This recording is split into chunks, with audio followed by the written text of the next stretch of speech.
తెలంగాణలో భారీగా ఐఏఎస్ల బదిలీలు జరిగాయి. ప్రభుత్వం పలువురు ఐఏఎస్ అధికారుల పదవులను కేటాయించింది. ఇందులో భాగంగా ఇటీవల కేంద్ర సర్వీసు నుండి రాష్ట్రానికి తిరిగి వచ్చిన తెలంగాణ కేడర్ ఐఏఎస్ అధికారిని కాటా అమ్రపాలికి ప్రభుత్వం పోస్టింగ్ ఇచ్చింది.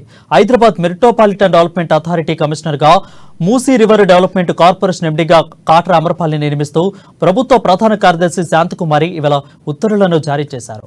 ఇక ఐఏఎస్ గోపికి అగ్రికల్చర్ డైరెక్టర్ గా బాధ్యతలు అప్పగించింది.